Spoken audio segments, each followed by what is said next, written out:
Huwag niyo na po kaming hanapin sa mga presinto sapagkat ang inyong mga pulis ay nasa inyo ng mga telepono. Dial 911. Darating ang inyong mga pulis sa loob ng 5 minuto.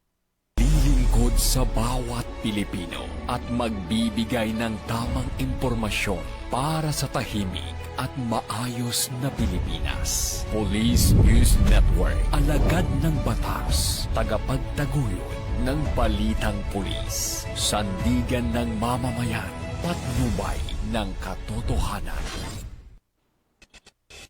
La Campo Crame, maghahatid ng pinakahuling kaganapan at nagbabagang balita. Ito ang PNN Police News Network. At ngayon, ang inyong mga tagapagbalita. Magandang araw, Bagong Pilipinas. Ako ang inyong alagad ng batas, tagataguyod ng Balitang Pulis. Ako po si Patrolman Adrian Dayao. Maghatid sa inyo ng tamang balita, kwento ng pulis at serbisyo para sa mamamayan. At ito ang PNP News Online, ang pangunahing balita ng Police News Network. Alagad ng batas, tagataguyod ng Balitang Pulis.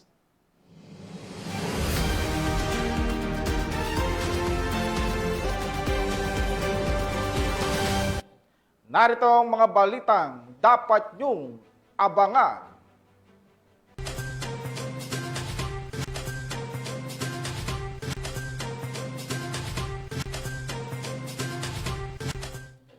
Paghain ng search warrant sa Cotabato, nauwi sa engkwentro, 2 pulis, sugatan.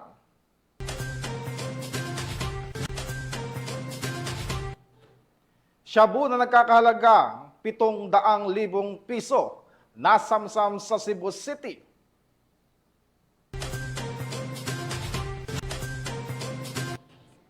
At most wanted person sa kasong frustrated murder, arestado sa Rodriguez, Rizal.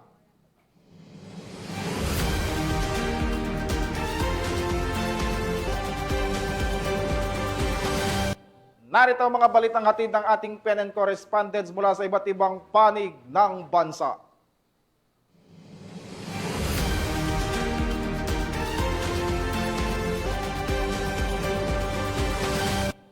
Simulan natin ang balita mula sa bahagi ng Luzon.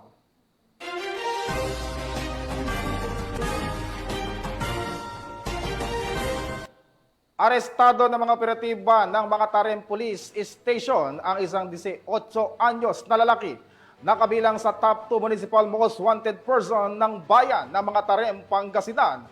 Nakibalita dyan si Police Master Sergeant Marvin J. Romero.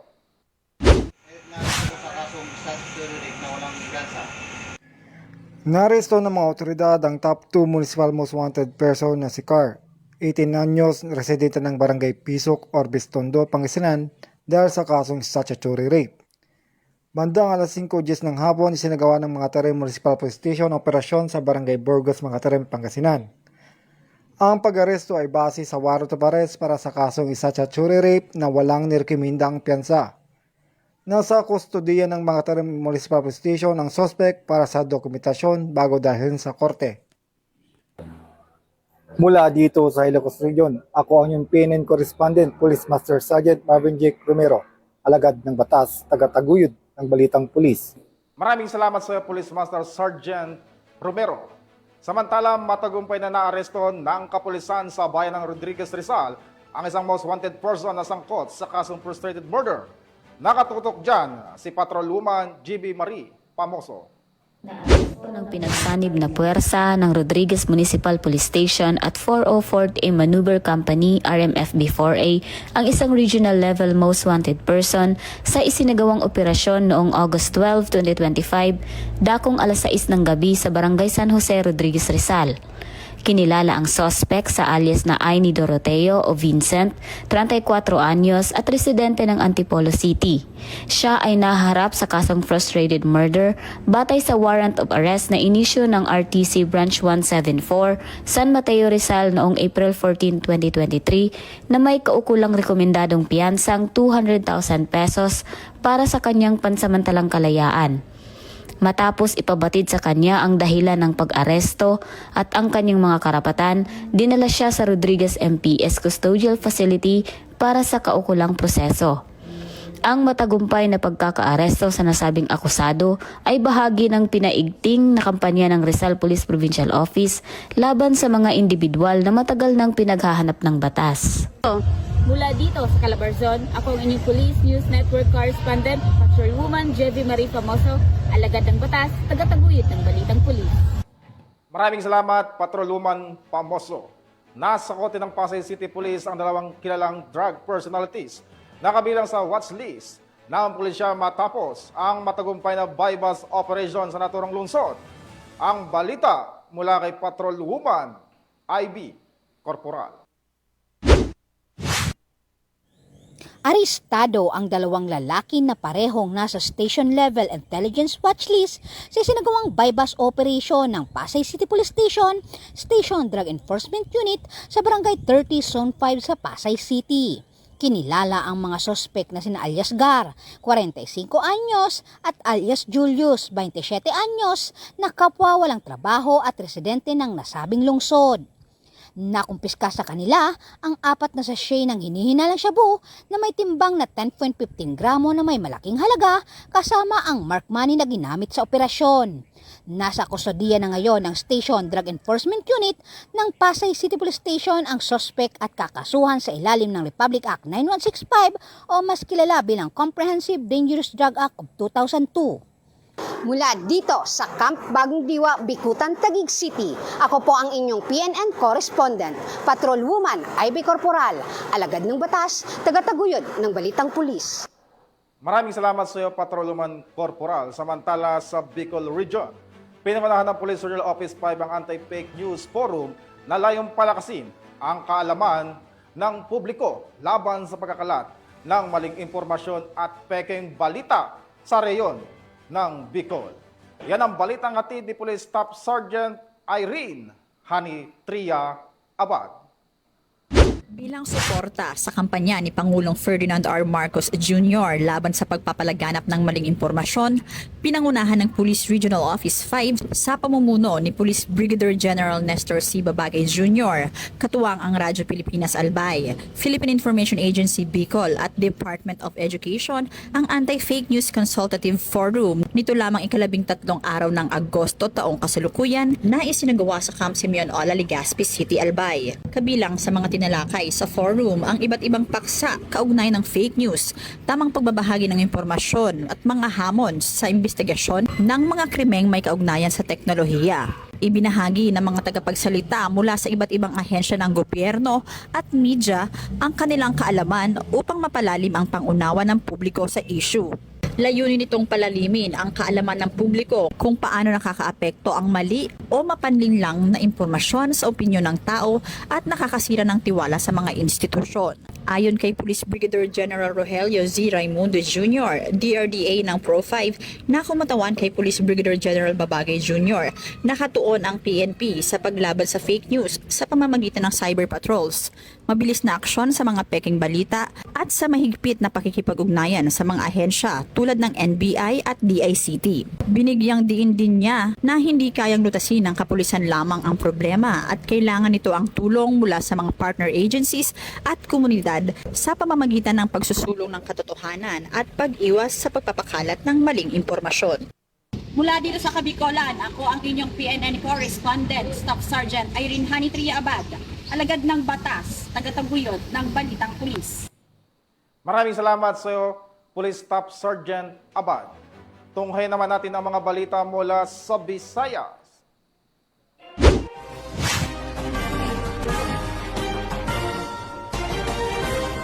Naaresto ng mga operatiba ng Iloilo City Police Office ang isang babaeng street-level individual sa isang buy-bust operation sa barangay Lobok, Lapus, Iloilo City.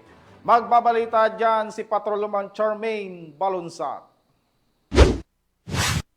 Arestado ang isang street-level individual sa isang matagumpay na buy-bus operation ng mga operatiba ng Iloilo City Police Station 8 nito lamang 12 ng Agosto taong kasalukuyan sa Barangay Lubok, Lapos, Iloilo City. Ayon kay Police Captain Lester Oliveros, officer in charge ng Iloilo City Police Station 8, ang arestado ay isang 37 taong gulang na babae na recover mula sa kanyang pag-iingat ang 5 sachet ng hinihinalang shabu, buy-bus money at iba pang mga non-drug items. Sa nabanggit na operasyon, umabot sa humigit kumulang 5 gramo ang narecover na suspected shabu na may standard drug price na nagkakahalaga ng tinatayang 34,000 pesos. Kasong paglabag sa Republic Act 9165 o Comprehensive Dangerous Drugs Act of 2002 ang haharapin ng arestado na kasalukuyang nasa kustudiya na ng pulisya para sa tamang disposisyon at dokumentasyon.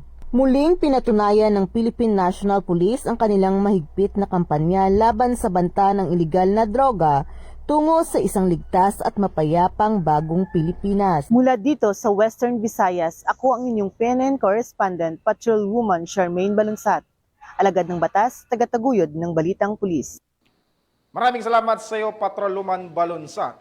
Nasabat naman ng mga operatiba ng Cebu City PNP ang tiyatayang mahigit 700,000 pisong halaga ng inihinalang shabu mula sa isang high-value individual sa ikinasang buy-bus operation sa lungsod. Ang balita mula kay Patrolwoman Judith Nicanor. Nasamsam ng kapulisan ng Cebu City ang higit 700,000 halaga ng hinihinalang shabu mula sa high-value individual na suspect sa isinagawang buy-bus operation ng mga otoridad sa Sitio Nazareth, Barangay Buhisan, Cebu City nito lamang nakaraan. Kinilala ni Police Major Michael John M. Arandia, Chief ng City Drug Enforcement Unit, Cebu City Police Office, ang high-value individual na suspect na si alias Dave, 22 anyos na residente ng Sitio Nazareth, Barangay Buhisan, Cebu City. Batay sa ulat ng pulisya, bandang 8:30 ng gabi na kinasa ng mga operatiba ang naturang operasyon na nagresulta sa pagka-aresto ng suspect at pagkasabat ng 3 plastic packs ng hinihinalang shabu na may timbang na 106 grams at 720,800 pesos na standard drug price, buy-bus money at coin purse. Kasalukuyang nasa kustudiya ng Cebu City Police Office Custodial Facility ang suspect at maharap sa kasong paglabag sa Republic Act 9165 o Comprehensive Dangerous Drugs Act of 2002. Ang kapulisan ng Cebu City ay patuloy sa pagpapaigting ng kanilang kampanya kontra iligal na droga. Ito ay alinsunod sa pangunahing prioridad ng pamahalaan na labanan ng mga sindikato ng droga sa pamamagitan ng pagpigil sa kanilang mga iligal na aktibidad at pagbuwag sa kanilang mga operasyon. Mula dito sa Central Visayas, ako ang inyong Police News Network Correspondent, Patrolwoman Judith Nicanor. Alagad ng batas, tagataguyod ng Balitang Pulis. Maraming salamat sa iyo, Patrolwoman Nicanor. Narito naman ang mga balita mula sa bahagi ng Mindanao.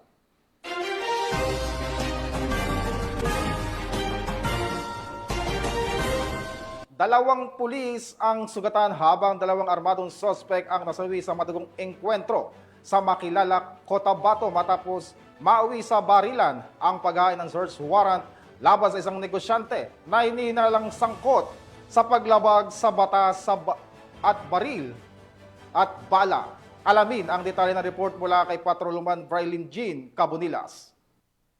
Ang 2 pulis mula sa 1203rd Maneuver Company ng Regional Mobile Force Battalion 12 habang patay ang 2 individual sa naganap na engkwentro sa paghain ng search warrant sa Barangay Bulacanon, Makilala, Cotabato nito lamang madaling araw ng Huwebes, Agosto 14, 2025. Kinilala ni Police Lieutenant Colonel Rolly C. Oranza, Chief of Police ng Makilala Municipal Police Station, ang mga sugatang pulis na sina Police Corporal Jason A. Hongko at Patrolman Christian A. Nera, pawang mga membro ng 1203rd Maneuver Company. Samantala, kinilala ang 2 nasawi sa engkwentro na sina alias To at alias Ped, kapwa security personnel ng target ng operasyon na kinilala na si alias Ramon, isang negosyante.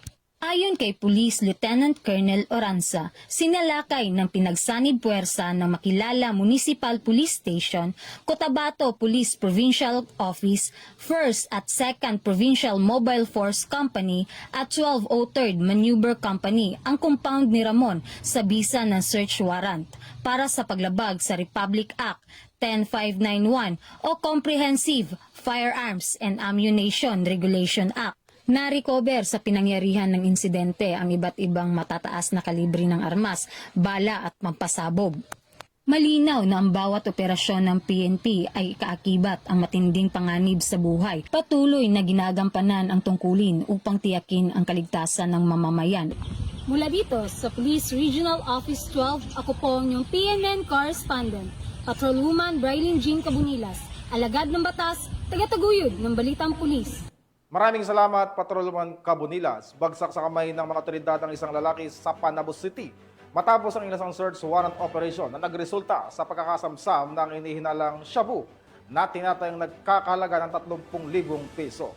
Nakatutok dyan si Patrolwoman Shaira Rose Aquino.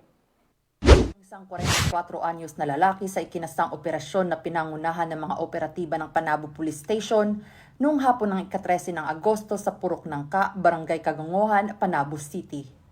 Kinilala ang suspect sa alias na Lar, isang barangay utility personnel. Sa bisa ng search warrant, hinalughog ng mga otoridad ang tirahan ng suspect na nagresulta sa pagkakakumpiska ng humigit kumulang 4.5 grams ng hinihinalang shabu na may standard drug price na 30,600 pesos at iba pang drug paraphernalia. Si Lar pansamantalang nakakulong ngayon sa nasabing istasyon at naharap sa kasong paglabag sa Republic Act No. 9165 o ang Comprehensive Dangerous Drugs Act 2002. Sa pamamagitan ng koordinadong operasyon at mahigpit na pagpapatupad ng batas, ipinapakita ng kapulisan ang kanilang pangakong panatilihing ligtas at mapayapa ang bawat barangay. Mula rito sa Police Regional Office 11, ako ang inyong PNN Correspondent, Patrolwoman Shaira Rose Aquino, alagad ng batas, tagataguyod ng Balitang Pulis. Maraming salamat sa iyo, Patrolwoman Aquino. At para sa ating huling balita, mula sa pagprotekta ng kapayapaan hanggang sa pagbibigay ng pag-asa, muling ipinakita ng Parang Municipal Police Station ang kanilang malasakit sa komunidad sa pamamagitan ng matagumpay na mobile blood donation na may temang Every Blood Donor is a Lifesaver. Patrolwoman Veronica Lagi sa balita. Matagumpay na naisagawa ng mga personahe ng Parang Municipal Police Station ang mobile blood donation activity sa Barangay Making, Parang Maguindanao del Norte. Nito lamang ika-13 ng Agosto taong kasalukuyan. Pinangunahan ni Police Major Redsac S. Musa, hepe ng Parang MPS, ang naturang aktibidad, katuwang ang mga police trainee ng Class Bagsik Diwa, IFO Maguindanao Mobile Blood Donation Team, LGU at RHU ng naturang lugar. Ang aktibidad ay may temang Every Blood Donor is a Lifesaver na may layuning makalikom ng dugo upang makatulong sa mga pasyenteng lubos na nangangailangan at magsilbing dagdag sa supply ng mga ospital. Bahagi ito ng pagpapalaganap ng pangunahing pagpapahalaga ng PNP sa pagiging makatao na kung saan, bukod sa pagpapanatili ng kapayapaan, ng kaayusan at kaligtasan ng publiko, ang mga kapulisan ay handang magbigay ng tulong upang makapagligtas ng buhay sa pamamagitan ng kusang loob ng pagbibigay ng dugo. Mula rito sa rehiyon ng Bangsamoro, ako ang inyong Police News Network Correspondent, Patrolwoman Veronica Lagi, alagad ng batas, tagataguyod ng Balitang Pulis. Maraming salamat sa iyo, Patrolwoman Lagi. At yan ang mga balitang nakalap ng ating PNN Correspondent mula Luzon, Visayas at Mindanao. Sa ngalan ng pamunuan ng Philippine National Police sa pangunan ni Chief PNP Police General Nicolas Torre III at sa pamunuan ni President Ferdinand Bongbong Marcos Jr., kami maglilingkod sa bawat Pilipino at magbibigay ng tama at balanseng balita. At sa mga mahal naming mga kababayan, huwag na kayong maghanap ng pulis sa presinto sapagkat kami po ay nasa inyo na mga telepono. Tumawag sa 911, darating kami sa loob ng 5 minuto.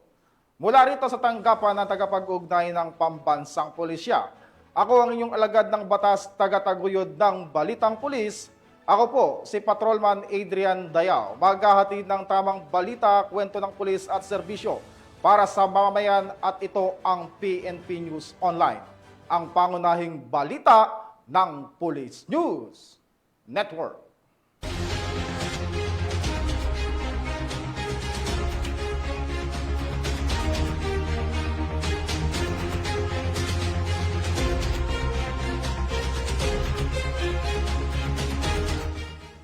Police News Network, alagad ng batas, tagapagtaguyod ng balitang pulis.